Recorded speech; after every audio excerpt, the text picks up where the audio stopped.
recognized without objection. Thank you. Mr. Speaker, in 74 days, this Congress may well hang a financial albatross around the necks of students and families across this country.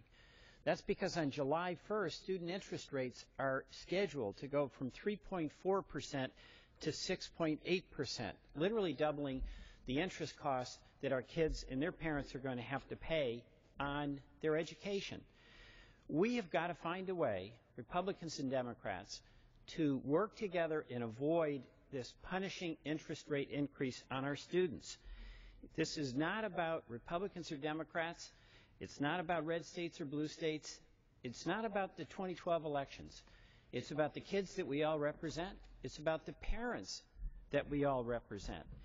In my case, in the state of Vermont, it's about students like Michael McGurk, who is a freshman at the University of Vermont, and he literally doesn't know whether he's going to be able to go on in college if the interest rates double.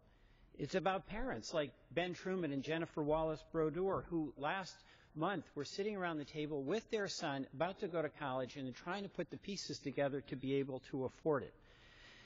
What this also is about is ground zero for the middle class. This country faces a very fundamental question. Are we a country, are we a Congress that is going to remain committed to expanding and broadening the middle class, making it possible for low-income folks to climb their way into the middle class, making it possible for folks in the middle class to stay there? In order to do that, we have to invest in the future, and that means making it possible, making it affordable for our kids to get the education they need to get that start. Student debt in this country is at a crisis point.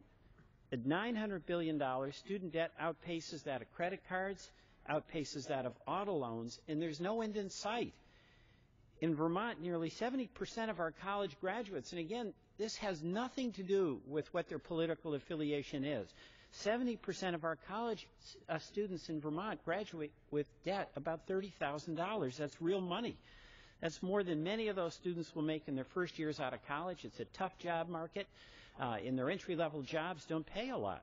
Students are totally at the mercy of a system that's out of control. The average tuition at four-year public universities rose by over 8% last year, so costs are going up even as student aid is going down.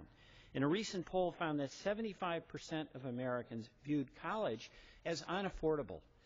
That can't be something that we allow to continue. People need to have confidence that that ticket to the middle class is there and it's affordable.